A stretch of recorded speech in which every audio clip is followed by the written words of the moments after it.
नमस्कार, मैं रवीश कुमार। असली तस्वीर भी झूठी हो सकती है और अब तो झूठी तस्वीरें भी बनकर आने लगी हैं जो असली जैसी लगती हैं। कल ही आर्टिफिशियल इंटेलिजेंस से एक तस्वीर बना दी गई कि अमेरिका के रक्षा मुख्यालय पेंटागन के करीब आतंकी हमला हुआ है, धमाका हुआ है। भारत के रिपब्लिक चैनल ने इस तस्वीर को तुरंत ब्रेकिंग न्यूज की तरह दिखा दिया और प्रोफेसर माधव नलपट नाम के किसी विशेषज्ञ का फोन पर इंटरव्यू भी चालू कर दिया। भाई साहब तो धमाकों को लेकर ज्ञान ही देने लगे, 100 साल का इतिहास बताने लगे। आप सुनेंगे तो हंसते हंसते खटिया से उलट जाएंगे। चैनल कह भी रहा था कि हमारे पास कोई आधिकारिक पुष्टि नहीं है, तो फिर इसे ब्रेकिंग न्यूज की तरह दिखाने से पहले सोच समझ लेना चाहिए था। बाद में पता चल ही गया कि तस्वीर नकली है और आर्टिफिशियल इंटेलिजेंस से बनाई गई है। यह इस समय का बड़ा खतरा होता जा रहा है। हम आज के वीडियो में इसी पर जोर देना चाहते हैं कि यह तो नकली तस्वीर थी, लेकिन असली तस्वीर से भी झूठ की रचना हो सकती है। 22 मई को ही एक सच्ची तस्वीर के जरिए आपको गलत जानकारी दी गई। भारत के प्रधानमंत्री नरेंद्र मोदी दौरे पर ऑस्ट्रेलिया गए, इसलिए कहा कि वहां क्वाड की बैठक होने वाली थी। भारत, ऑस्ट्रेलिया, अमेरिका और जापान क्वाड के सदस्य हैं। अमेरिका और जापान ने बैठक रद्द कर दी। इसके बाद भी प्रधानमंत्री वहां गए। इस बात की आलोचना हो रही है कि जब कोई आधिकारिक काम नहीं है तब क्यों गए। ठीक है, गए तो गए, कभी कभी घूमने फिरने का भी मन तो करता ही होगा। लेकिन समाचार एजेंसी ANI ने जब ट्वीट कर दिया कि प्रधानमंत्री मोदी की ऑस्ट्रेलिया में आगवानी करने के लिए ऑस्ट्रेलिया के प्रधानमंत्री अल्बनीज एयरपोर्ट पर आ गए। अब इस पर ट्विटर पर ही कई लोग लिखने लगे कि ऑस्ट्रेलिया के प्रधानमंत्री नहीं हैं। इस हंगामे के 36 मिनट बाद ANI ने एक दूसरा ट्वीट कर दिया और लिखा कि भारत में ऑस्ट्रेलिया के राजदूत ने प्रधानमंत्री की आगवानी की, प्रधानमंत्री अल्बनीज ने नहीं की है। कायदे से जब संशोधन कर दिया गया तब प्रधानमंत्री वाली ट्वीट को डिलीट कर देना चाहिए था, मगर अब भी वो वहां पर मौजूद है जिस वक्त हम रिकॉर्ड कर रहे थे। जो जानकारी गलत है, अगर गलती से भी डाली गई है और लोगों ने बता दिया है, आपने मान लिया है, खुद ANI ने संशोधन भी किया, तब इस ट्वीट को हटाने में क्या दिक्कत थी। दरअसल अब झूठ बोलने का साहस सच बोलने के साहस से बड़ा है और महान हो चुका है। वैसे भी हमारे समाज में अनैतिकता को जितनी नैतिक शक्तियां और सामाजिक शक्तियां प्राप्त हैं, उतनी नैतिकता को नहीं। पिछले कई साल से झूठी तस्वीरों के जरिए आपकी सोच को प्रभावित करने की कोशिश की जाती रही, तो आपके लिए यह नया भी नहीं होगा। आपको सोचना यह है कि एयरपोर्ट पर कौन आगवानी करने आया, कैसे आगवानी हुई। अगर दुनिया की कूटनीति इसी से बदल जाती तो क्या ही बात थी। कुछ संदर्भों में इसका महत्व होता है, मगर अब यह इतना हो चुका है भारत में कि शक होता है कि आगवानी से कोई बड़ा संदेश निकलता भी है।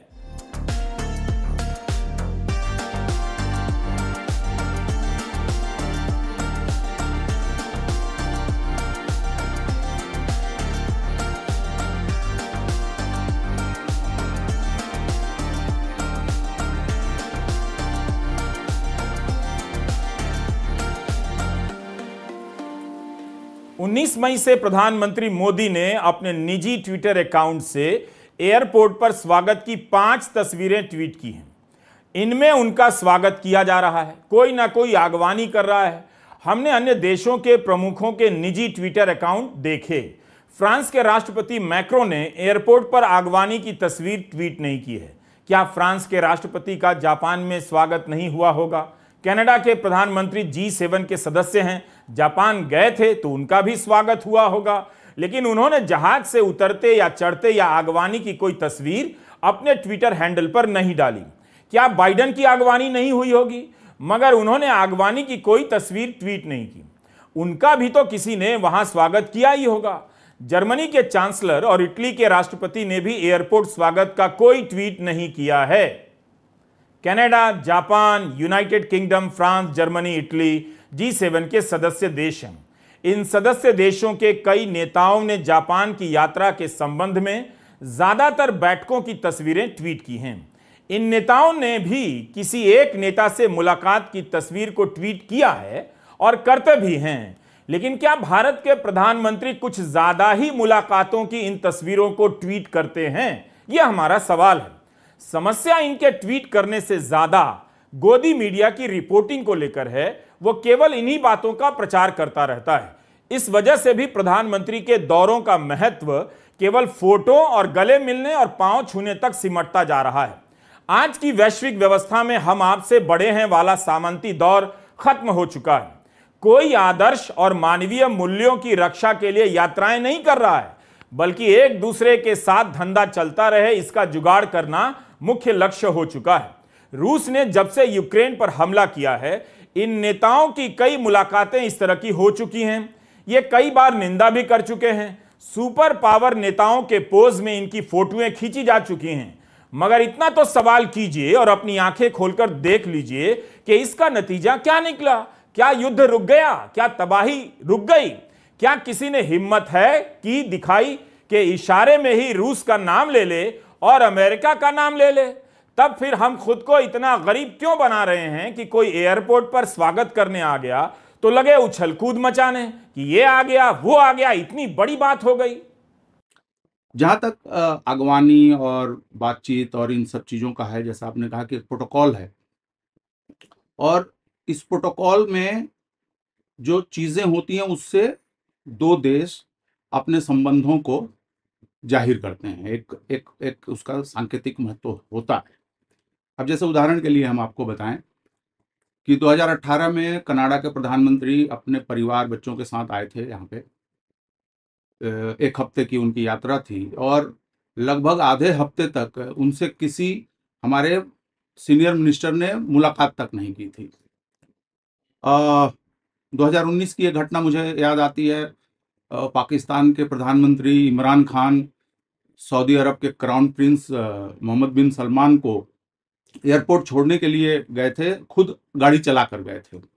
तो इस तरीके की चीज़ें होती हैं। उसी तरीके से गलवान के बाद जब भारत और चीन के बीच के संबंध काफ़ी बिगड़ गए थे, तो अचानक एक दिन एक रात जो है वो चीनी विदेश मंत्री भारत आ गए। तो भारत ने अपना जो क्षोभ था, जो अपनी नाराज़गी थी, उसको दिखाने के लिए कोई भी हमारा प्रतिनिधि जो है उनको वेलकम करने के लिए एयरपोर्ट नहीं गया। चीनी दूतावास के अधिकारी गए, उनकी अपनी गाड़ी गई और उनको लेकर वो लोग आए और अगले दिन हमारे विदेश मंत्री के साथ उनकी मुलाकात हुई। तो ये एक तरीका हुआ। दूसरा, आपको हाल के दिनों का उदाहरण अगर मैं दूं, तो रूस और यूक्रेन का जो मसला चल रहा है, उस दौरान जब यूरोपीय लीडरशिप की तरफ से फ्रांस के राष्ट्रपति मैक्रों गए थे मॉस्को, तो बड़ी लंबी सी एक टेबल के एक छोर पर पुतिन बैठे थे, दूसरे छोर पर जो है प्रेसिडेंट मैक्रों को बैठाया गया था। तो वो एक सिंबॉलिक तरीका है दिखाने का कि भाई हमारा एक डिस्टेंस है।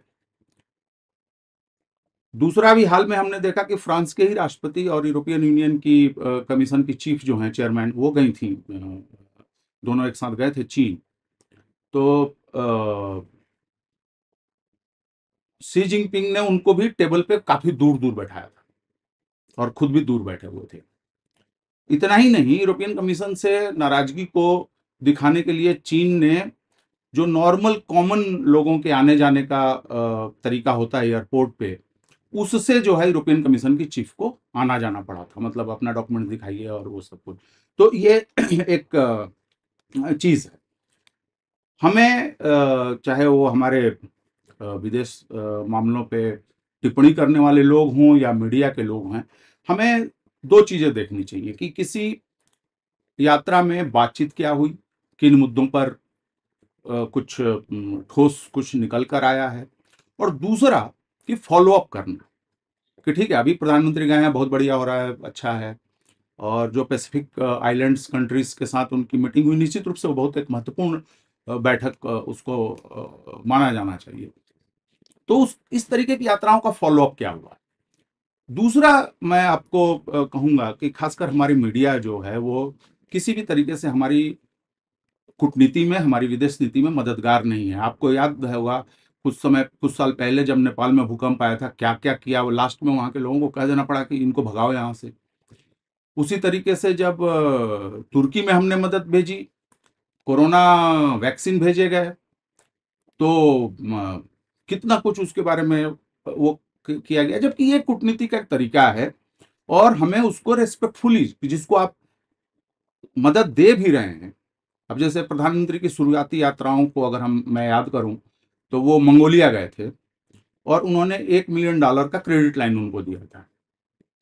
तो इस तरीके के जेस्चर बड़े देश करते हैं, जैसे अभी हमने श्रीलंका के साथ किया। तो इन चीजों को कूटनीति, परस्पर संबंधों और हम दूसरों के साथ किस तरीके का संबंध बनाना चाहते हैं उसके आधार पर इन चीजों को देखा जाना चाहिए, ना कि अरे भाई देखो हम तो बहुत बड़े हो गए, हम तो ये हो गए, हम तो वो हो गए। तो मुझे लगता है कि वो हमारी कूटनीति के लिए बहुत हेल्पफुल किसी भी लिहाज से नहीं है। आखिरी पॉइंट मेरा ये कहना है कि आखिर इस तरीके का जो प्रोपगेंडा चलाया जाता है, क्या प्रधानमंत्री कार्यालय, विदेश मंत्रालय, हमारे जो अलग अलग देशों में जो हमारे दूतावास हैं, उच्चायोग हैं, उनका क्या इस पीआर में क्या भूमिका है? मतलब मेरा कहने का मतलब है कि मैं उनसे कहना चाहूंगा कि आप मीडिया को जरा कुछ समझाइए, बताइए।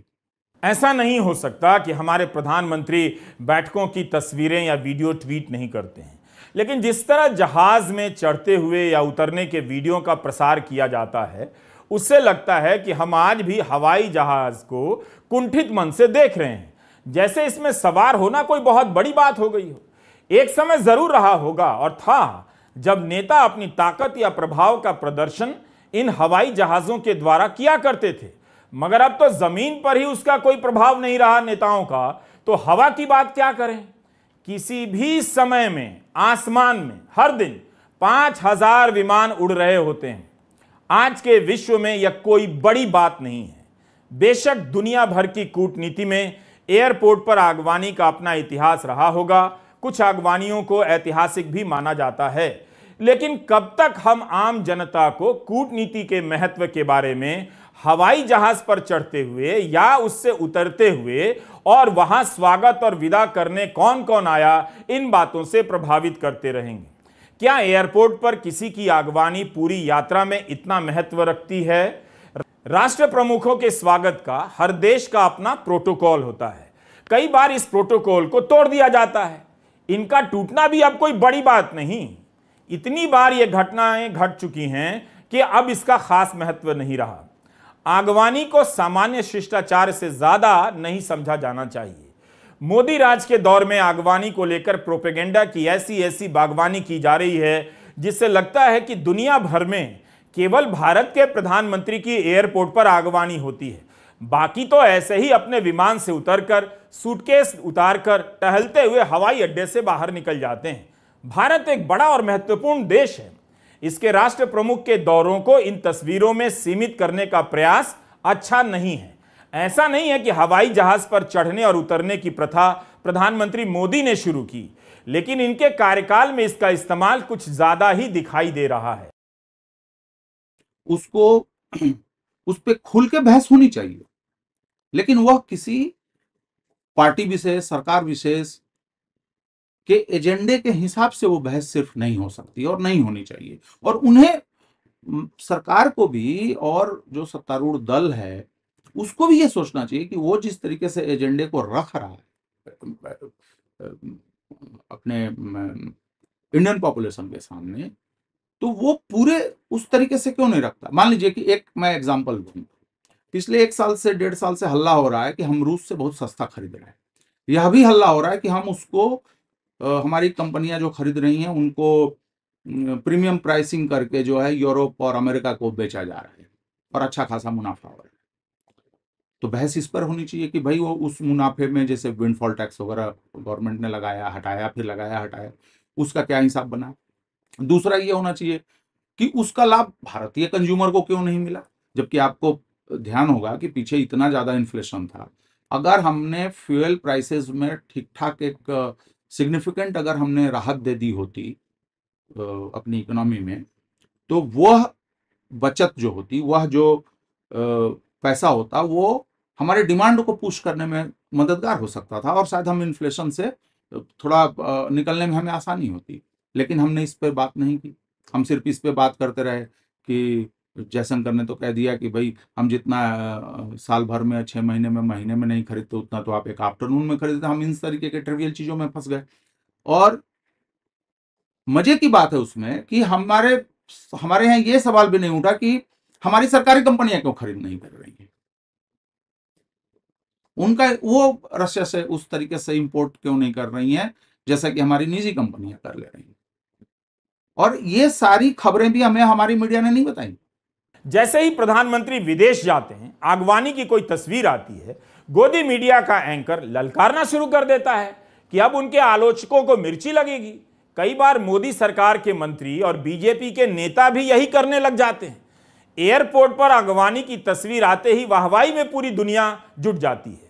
इस जगह क्या यह अच्छा नहीं होता कि ये एंकर आप जनता को बताते कि प्रधानमंत्री ने इन बड़ी बैठकों में क्या नया हस्तक्षेप किया, दुनिया के बड़े नेता कैसे उनके हस्तक्षेप के पीछे चल पड़े, या प्रधानमंत्री ने कैसे दुनिया के बड़े नेताओं की बात काट दी और सबने मान ली।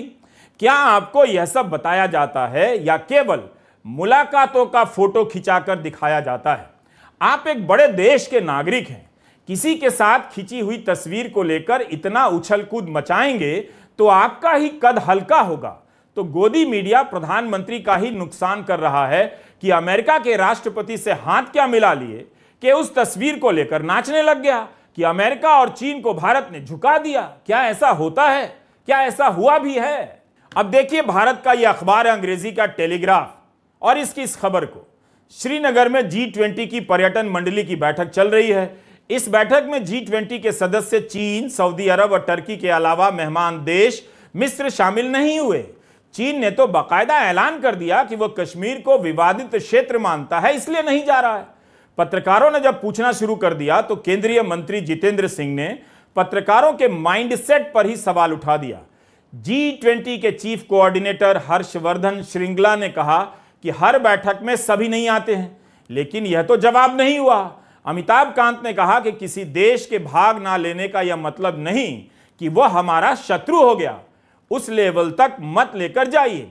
इस बैठक में चीन पेट खराब होने का बहाना करके नहीं आया था जनाब, बल्कि बोलकर नहीं आया कि नहीं जाएंगे क्योंकि कश्मीर विवादित क्षेत्र है। क्या इस लिहाज से वो हमारा शत्रु नहीं हुआ अमिताभ कांत जी? इस पर तो सीधा जवाब देना चाहिए था। प्रेस कॉन्फ्रेंस में पत्रकारों ने जब सवाल पूछना शुरू कर दिया तब सरकार की तरफ से उन सवालों का माखौल उड़ाया जाने लगा और डीडीसी, पंच, सरपंच के चुनाव गिनाए जाने लगे। लेकिन नवीद इकबाल का यह सवाल महत्वपूर्ण तो था ही कि अगर आप दुनिया को यह दिखाना चाहते हैं कि कश्मीर में इतनी बड़ी बैठक हो सकती है तो फिर यहां चुनाव क्यों नहीं हो सकते हैं?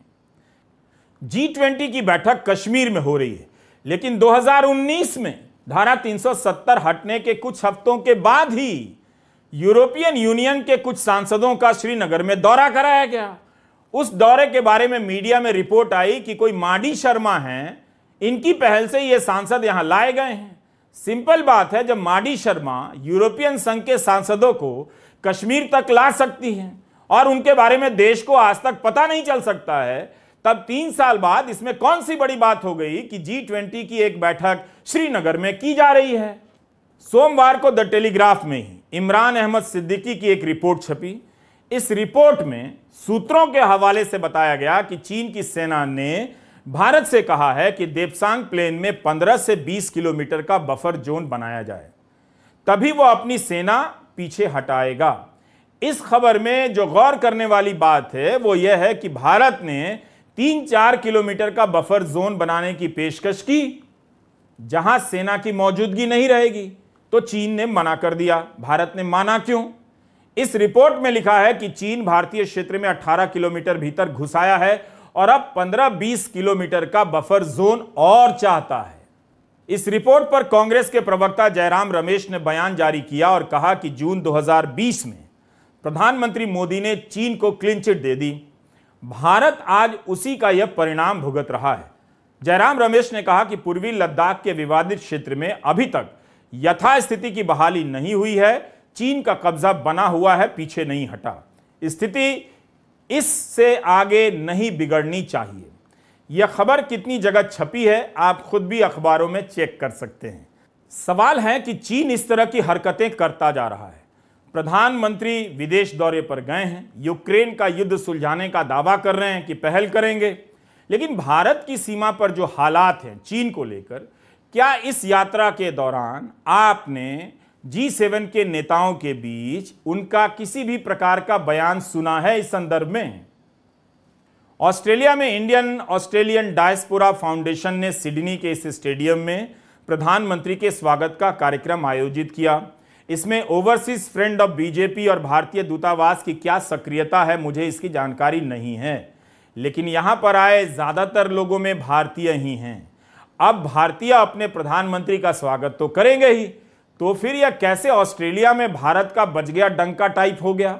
विदेशों में रह रहे भारतीयों को जुटाकर यह माहौल बनाया जा रहा है कि विदेश में बहुत नाम हो गया है।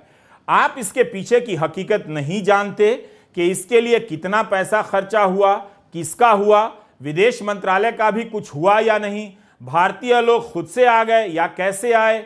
जो भी है, अच्छी बात है कि प्रधानमंत्री का कोई कार्यक्रम हो रहा है, लेकिन इसका संबंध तो कूटनीति से नहीं है, दो देशों के बीच संबंधों या समझौतों से नहीं लगता।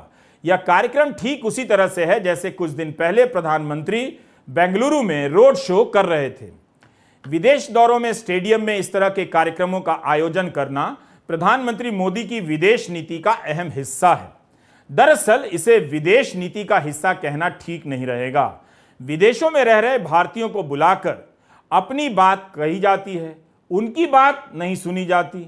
वीजा से लेकर तमाम तरह की दिक्कतें होती होंगी, क्या इसके बारे में प्रधानमंत्री वहां कहते हैं कुछ? ऑस्ट्रेलिया के अखबार इन बातों को अब समझने लगे हैं। ब्लूमबर्ग टीवी ने भी अपनी रिपोर्ट में बताया है कि कर्नाटक में चुनाव हारने के बाद सिडनी के इस कार्यक्रम से मोदी अपनी छवि चमका रहे हैं। इस कार्यक्रम में ज्यादातर भारतीय मूल के ऑस्ट्रेलियाई लोग हैं। मोदी के प्रशंसक चार्टर्ड फ्लाइट से मेलबर्न से सिडनी आए हैं। द संडे मॉर्निंग हेरल्ड की यह रिपोर्ट देखिए, साफ लिखा है कि इस साल के शुरू में ऑस्ट्रेलिया के प्रधानमंत्री अल्बनीज जब अहमदाबाद क्रिकेट स्टेडियम में मैच देखने गए तो उसका संबंध विदेश नीति या क्रिकेट से कम था, प्रोपेगेंडा रैली से ज्यादा था। बुधवार की रात सिडनी में ऑस्ट्रेलिया के प्रधानमंत्री अल्बनीज और भारत के प्रधानमंत्री मोदी सिडनी के इस स्टेडियम में नजर आए। यह कार्यक्रम भले ऑस्ट्रेलिया की धरती पर हो रहा है, लेकिन अखबार लिखता है कि एक बार फिर ऑस्ट्रेलिया के प्रधानमंत्री मोदी के प्रोपेगेंडा में छोटे खिलाड़ी की तरह दिखाई दे रहे हैं। 2 साल पहले जब ऑस्ट्रेलिया के प्रधानमंत्री स्कॉट मॉरिसन ने अमेरिका के राष्ट्रपति डोनाल्ड ट्रंप के साथ करीब होने की कोशिश की तो अल्बनीज ने उनकी धुलाई कर दी थी, मगर प्रधानमंत्री मोदी के साथ उसी तरह की हरकत कैसे अलग है समझ नहीं आता, यह अखबार पूछ रहा है। इसी के साथ अखबार यह भी बताता है कि इंडियन ऑस्ट्रेलियन डायस्पोरा फाउंडेशन किस तरह से गैर राजनीतिक नहीं है। इसके 2 निदेशक हैं, जय शाह और राहुल जेठी। दोनों ही ऑस्ट्रेलिया में ओवरसीज फ्रेंड्स ऑफ बीजेपी में महत्वपूर्ण पदों पर हैं।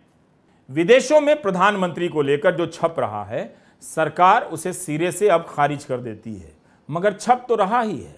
द संडे मॉर्निंग हेरल्ड ने लिख तो दिया कि जो कार्यक्रम है उसके 2 निदेशक ओवरसीज फ्रेंड्स ऑफ बीजेपी नाम के संगठन में महत्वपूर्ण पद पर हैं। यह बालेश धनखड़ है, प्रधानमंत्री मोदी का स्वागत कर रहा है। 2014 में यह ओवरसीज फ्रेंड ऑफ बीजेपी में महत्वपूर्ण पद पर था। 2014 की जीत के जश्न के इस पोस्टर में इसका भी नाम है। सोचिए यह कितना महत्वपूर्ण रहा होगा कि इसकी तस्वीर प्रधानमंत्री मोदी से लेकर तमाम बीजेपी के नेताओं के साथ है। इसी बालेश धनखड़ को ऑस्ट्रेलिया की अदालत ने 5 कोरियाई औरतों के साथ बलात्कार करने के मामले में सख्त सजा दी है। ओवरसीज फ्रेंड्स ऑफ बीजेपी ने इस कृत्य की निंदा की है और कहा है कि यह शख्स पहले ही संगठन से अलग हो गया था, लेकिन एक समय तो था ही, तभी तो प्रधानमंत्री के इतने करीब पहुंच गया। जुलाई 2018 तक वह इससे जुड़ा रहा। तो जो आप विदेशों में भारत का नाम देख रहे हैं उसे ठीक से देखिए। भारत का नाम सदा से था और जितना ऊंचा हो सके सभी के लिए खुशी की बात है, लेकिन विदेशों में बीजेपी के संगठन के जरिए वहां रहने वाले भारतीयों और भारतीय मूल के लोगों को जुटाया जाए, उसे इस तरह से पेश किया जाए कि उस देश में भारत की वाहवाही हो रही है, तो यह आंखों में धूल झोंकने के समान है। साफ साफ कहना चाहिए कि यह भारतीयों के द्वारा भारतीयों के लिए आयोजित कार्यक्रम है। इस तरह के प्रोपेगेंडा से बचा जाता तो इस पर चर्चा होती कि इन दौरों से भारत ने भारत के लिए क्या हासिल किया। हिंदी प्रदेशों की आम जनता को यह फोटो दिखाया जा रहा है कि विदेशों में प्रधानमंत्री मोदी का जलवा है और भारत का मान बढ़ा है, तो उसके बारे में विस्तार से अब बताने की जरूरत है, ना कि भारतीयों के ही कार्यक्रम का प्रचार इस तरह से किया जाए कि वहां आई भीड़ ऑस्ट्रेलिया के लोगों की ही थी। प्रेमा फसाई कहें तो इसमें कोई दिक्कत की बात नहीं है, लेकिन विदेश नीति, कूटनीति एक डेलिकेट मैटर है, एक बड़ा महीन सा मसला है। उसको भुनाया जाए चुनावी मैदान में, यहां तक तो कोई दिक्कत नहीं है, लेकिन सिर्फ चुनावी मैदान में भुनाने के लिए अगर विदेश यात्राओं को, कूटनीतिक पहलों को, समझौतों को अगर हम प्लेस करने लगेंगे तो मुझे लगता है कि वह कहीं ना कहीं हमारी विदेश नीति के लिए और उसकी उपलब्धियों के लिए नुकसानदेह है। पहला नुकसान तो यह है कि मुद्दों पे, मसलों पे बात करने के बजाय हम ट्रिविया में खो जाते हैं। उदाहरण के लिए अभी प्रधानमंत्री गए, वो रिसाइकल्ड जैकेट पहन के गए, बहुत बढ़िया, अच्छी बात है, लेकिन ये चीज टॉकिंग पॉइंट क्यों बननी चाहिए और सबसे प्रमुख टॉकिंग पॉइंट्स में क्यों होना चाहिए? होना तो ये चाहिए कि भाई G7 में क्या हुआ, पैसिफिक आइलैंड के देशों के साथ जो बैठक हुई उसमें क्या हुआ, ऑस्ट्रेलिया में क्या बातें हुई, उनका हमारे economic, cultural, technical, strategic, military, इस तरीके के जो डायमेंशंस हैं उनके लिए उनका क्या फायदा है लॉन्ग टर्म में, शॉर्ट टर्म में। दूसरी चीज ये होती है कि घरेलू राजनीति में हम विदेश नीति से जुड़े हुए असली मुद्दों की बजाय हम इन चीजों पे बात करने लगते हैं। विपक्ष को भी इन्हीं चीजों पे जवाब देना होता है। हम भी इसी चीज पे बात कर रहे हैं कि भाई अगवानी कैसे हो रही है, उसको किस तरीके से मीडिया में प्रेजेंट किया जा रहा है। बात तो ये होनी चाहिए कि पैसिफिक आइलैंड के देशों के साथ जो बात हुई है उसमें जलवायु परिवर्तन का एक अहम मसला है। फिर जो क्वाड बना है अमेरिका, ऑस्ट्रेलिया, जापान और इंडिया का, उसकी क्या भूमिका हो सकती है उन देशों की समस्याओं को सुलझाने में। उनको हम एशियाई जो पैसिफिक मुल्क हैं उनके साथ कैसे ज्यादा बेहतर तरीके से जोड़ सकते हैं।